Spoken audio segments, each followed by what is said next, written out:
Hello everyone, KCET 2025ಗೆ ಸಂಬಂಧಿಸಿರುವಂತೆ ನೀವೆಲ್ಲರೂ ನಿಮ್ಮ ಮಾರ್ಕ್ಸ್ಗಳನ್ನು ಈಗಾಗಲೇ ಕೌಂಟ್ ಮಾಡ್ಕೊಂಡಿರ್ತೀರಾ. KCET ಎಕ್ಸಾಮನ್ನು ಮುಗಿಸ್ಕೊಂಡು ಬಂದ ನಂತರ ನೀವು ಆನ್ಸರ್ ಕೀಯನ್ನು ನೋಡಿಕೊಂಡು ಎಲ್ಲವನ್ನು ಕ್ರಾಸ್ ಚೆಕ್ ಮಾಡಿಕೊಂಡು ನಿಮಗೆ ಬರುವಂತಹ ಒಂದು ಅಂದಾಜು ಮಾರ್ಕ್ಸ್ ಎಷ್ಟಿರ್ಬೋದು ಎಂಬುದನ್ನು ನೀವು ಕಂಡುಹಿಡ್ಕೊಂಡಿರ್ತೀರಾ. ಈಗ ಮುಖ್ಯವಾಗಿ ಇಂಜಿನಿಯರಿಂಗಿಗೆ ಹೋಗಬೇಕಾದವರು PCM ಅನ್ನು ಕೌಂಟ್ ಮಾಡ್ಕೊಂಡಿರ್ತೀರಾ. ಅದೇ ರೀತಿ ಅಗ್ರಿಕಲ್ಚರ್ ಆಗಿರ್ಬೋದು, ಇತರೆ ಅಗ್ರಿಕಲ್ಚರ್ ರಿಲೇಟೆಡ್ ಕೋರ್ಸಸ್ಗಳಿಗಾಗಿ ನೀವು ಏನಾದರೂ PCB ಅನ್ನು ಕೌಂಟ್ ಮಾಡ್ಕೊಂಡಿರ್ತೀರಾ. ಈ ರೀತಿ ಕೌಂಟ್ ಮಾಡ್ಕೊಂಡು ಇಟ್ಕೊಂಡಿರ್ತೀರಾ. ಅಷ್ಟೇ ಅಲ್ಲದೆ ನಿಮ್ಮ ಥಿಯರಿ ಮಾರ್ಕ್ಸ್ ಎಷ್ಟು ಬಂದಿರುತ್ತೆ PCM ಅಲ್ಲಿ ಅದನ್ನ ಪರ್ಸೆಂಟೇಜ್ ಕೂಡ ಮಾಡ್ಕೊಂಡಿರ್ತೀರಾ. ಈಗ ನಾವು ಈ ಒಂದು ಅಂಕಗಳೊಂದಿಗೆ ನಮ್ಮ ರ್ಯಾಂಕ್ ಎಷ್ಟು ಬರ್ಬೋದು, ಎಕ್ಸ್ಪೆಕ್ಟೆಡ್ ರ್ಯಾಂಕ್, ನಿಮ್ಮ ಮಾರ್ಕ್ಸ್ಗೆ ಈ ಒಂದು ಎಕ್ಸ್ಪೆಕ್ಟೆಡ್ ರ್ಯಾಂಕ್ ಎಷ್ಟು ಬರ್ಬೋದು ಎಂಬುದನ್ನು ನಾನು ಈ ಒಂದು ವಿಡಿಯೋದಲ್ಲಿ ಹೇಳಿದ್ದೇನೆ. ಇದು ಕೇವಲ ಎಕ್ಸ್ಪೆಕ್ಟೆಡ್ ಆಗಿರುತ್ತೆ. ಈ ಒಂದು ಡಾಟಾವನ್ನು ನಾನು ಮುಂಚಿನ ಇಯರ್ಗಳಲ್ಲಿ ಯಾವ ರೀತಿ ಬಂದಿತ್ತು ಅದರ ಮೇಲೆ ಅನುಗುಣವಾಗಿ ಹೇಳಿದ್ದೇನೆ. ಆದ್ದರಿಂದ ಈ ವಿಡಿಯೋನ ಪೂರ್ತಿಯಾಗಿ ನೋಡಿ. ನೀವೇನಾದರೂ ಈ ಚಾನಲ್ಗೆ ಹೊಸಬರಾಗಿದ್ದರೆ ಚಾನಲನ್ನು ಸಬ್ಸ್ಕ್ರೈಬ್ ಮಾಡ್ಕೊಳ್ಳಿ, ಹಾಗೆ ನಿಮ್ಮ ಫ್ರೆಂಡ್ಸ್ಗಳೊಂದಿಗೆ ಶೇರ್ ಮಾಡಿ. ಅವರು ಕೂಡ ಈ ಒಂದು KCET ರ್ಯಾಂಕ್ ವರ್ಸಸ್ ಮಾರ್ಕ್ಸ್ ವಿಡಿಯೋನ ನೋಡಿ ಅವರು ತಮ್ಮ ಮಾರ್ಕ್ಸ್ ರ್ಯಾಂಕ್ ಎಷ್ಟು ಬರ್ಬೋದು ಎಂಬುದನ್ನು ಕಂಡುಹಿಡ್ಕೊಳ್ಳಿ. ಹಾಗಿದ್ರೆ ಬನ್ನಿ ವಿಡಿಯೋನ ಆರಂಭಿಸೋಣ. ಇಲ್ಲಿ ಒಂದು ನಾನು ಮೆಥಡನ್ನು ಹೇಳಿದ್ದೇನೆ, ಇದರ ಮೂಲಕ ನಿಮ್ಮ ರ್ಯಾಂಕ್ ಎಷ್ಟು ಬರ್ಬೋದು ಎಂಬುದನ್ನು ನೀವು ಕಂಡುಹಿಡ್ಕೊಳ್ಳಿ. ಮೊದಲಿಗೆ ನಾವು PCBಯನ್ನು ಕನ್ಸಿಡರ್ ಮಾಡೋಣ. ಬೋರ್ಡ್ ಎಕ್ಸಾಮ್ನಲ್ಲಿ ಗರಿಷ್ಠ ಅಂಕ ಎಷ್ಟಿರುತ್ತೆ? 300 ಇರುತ್ತೆ. ಅದೇ ರೀತಿ KCETಯಲ್ಲಿ 180 ಇರುತ್ತೆ. ನೀವೀಗ ಏನು ಮಾಡ್ಕೋಬೇಕಂದ್ರೆ ನಿಮ್ಮ KCET ಮತ್ತು ಬೋರ್ಡ್ ಎಕ್ಸಾಮ್ನಲ್ಲಿ ಎಷ್ಟು ಪರ್ಸೆಂಟೇಜ್ ಬಂದಿದೆ ಅದನ್ನು ಕಂಡುಹಿಡ್ಕೊಳ್ಬೇಕು. ನಾ ಈಗ ಒಂದು ಎಕ್ಸಾಂಪಲ್ ಮೂಲಕ ನಿಮಗೆ ಇದರ ಬಗ್ಗೆ ಹೇಳಿದ್ದೇನೆ, ಹೇಗೆ ಪರ್ಸೆಂಟೇಜನ್ನು ಕಂಡುಹಿಡ್ಕೋಬೇಕಂತ.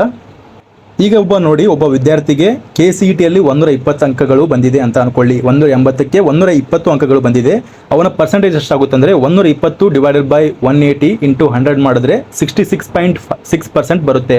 ಅದೇ ರೀತಿಯಲ್ಲಿ PCB ಥಿಯರಿ ಮಾರ್ಕ್ಸಲ್ಲಿ ಅಂದರೆ ಅವನ ಬೋರ್ಡ್ ಎಕ್ಸಾಮ್ನಲ್ಲಿ ಅವನಿಗೆ 260/300 ಬಂದಿತ್ತು. ಅವಾಗ ಅವನಿಗೆ ಪರ್ಸೆಂಟೇಜ್ ಎಷ್ಟಾಗುತ್ತೆ? 86.6 ಆಗುತ್ತೆ.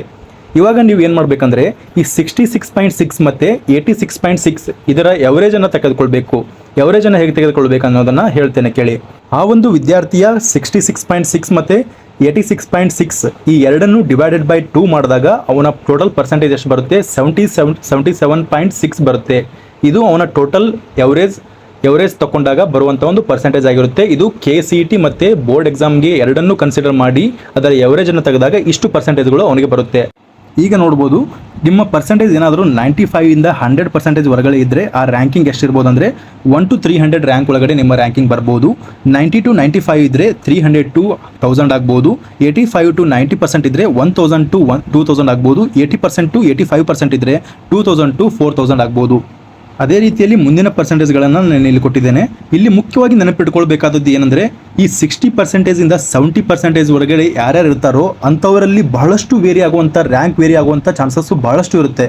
ಇಲ್ಲಿ ಒಂದು ರ್ಯಾಂಕನ್ನು ಅಪ್ರಾಕ್ಸಿಮೇಟ್ಲಿ ಕೊಟ್ಟಿದ್ದೇನೆ, ಆದರೆ ರಿಯಾಲಿಟಿಯಲ್ಲಿ ನೋಡಿದಾಗ ಈ ಒಂದು ಪರ್ಸೆಂಟೇಜ್ ರೇಂಜಲ್ಲಿ ಬಹಳಷ್ಟು ಜನ ಇರೋದ್ರಿಂದ ಇಲ್ಲಿ ರ್ಯಾಂಕ್ಗಳು ಬಹಳಷ್ಟು ವೇರಿ ಆಗುವಂಥ ಚಾನ್ಸಸ್ ಇರುತ್ತೆ.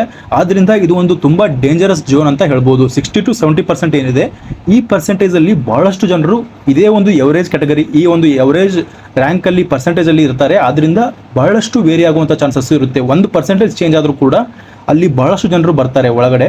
ಆದ್ದರಿಂದ ಇಲ್ಲಿ ಬಹಳಷ್ಟು ರ್ಯಾಂಕ್ ವೇರಿ ಆಗುವಂಥ ಚಾನ್ಸಸ್ ಇರುತ್ತೆ. ಆದ್ದರಿಂದ ಓವರಾಲ್ ಆಗಿ ಏನು ಹೇಳೋದಂದರೆ 60 to 65% ಅಲ್ಲಿ ಇರ್ತಾರಲ್ಲ, ಇದು 40,000 ತನಕ ಹೋಗ್ಬೋದು ರ್ಯಾಂಕು. ಅದರಿಂದ ಈ ರೇಂಜಲ್ಲಿ ಬಹಳಷ್ಟು ಜನ ಇರೋದ್ರಿಂದ ಈ ಒಂದು ರ್ಯಾಂಕ್ ಬಹಳಷ್ಟು ವೇರಿ ಆಗುವಂಥ ಚಾನ್ಸಸ್ ಇರುತ್ತೆ.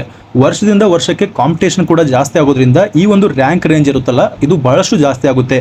ಯಾರ್ದು 60 ಮತ್ತು 70 ರೇಂಜಲ್ಲಿ ಇರುತ್ತೋ ಅವರ ರ್ಯಾಂಕನ್ನು ಎಕ್ಸ್ಪೆಕ್ಟ್ ಮಾಡೋದು ಬಹಳಷ್ಟು ಕಷ್ಟ. ಆದ್ದರಿಂದ ನೀವು ಈ ಒಂದು ರೇಂಜನ್ನು ಸುಮ್ಮನೆ ನೆನಪಿಟ್ಕೊಳ್ಳಿ. ಈ ಒಂದು ರೇಂಜ್ಗಿಂತ ಸ್ವಲ್ಪ ಜಾಸ್ತಿ ಬರುವಂಥ ಚಾನ್ಸಸ್ ಇರುತ್ತೆ, ಯಾಕಂದರೆ ವರ್ಷದಿಂದ ವರ್ಷಕ್ಕೆ ಕಾಂಪಿಟೇಷನ್ ಕೂಡ ಜಾಸ್ತಿ ಆಗ್ತಾ ಇದೆ. ಅದರಿಂದ ಈ ಒಂದು ರೇಂಜಲ್ಲಿ ಬಹಳಷ್ಟು ಜನ ಇರ್ತಾರೆ. ಇದಿಷ್ಟಾಗಿತ್ತು ನೀವು ಹೇಗೆ ಒಂದು ಈ ಕ್ಯಾಲ್ಕುಲೇಷನನ್ನು ಮಾಡ್ಬೋದು PCB ಮುಖ್ಯವಾಗಿ. ಈ ನಂತರ ನಾನು ಮುಂದಿನ ಒಂದು ಸ್ಕ್ರೀನಲ್ಲಿ ಏನು ಹಾಕ್ತೇನೆ ಅದು PCMದು ಆಗಿರುತ್ತೆ.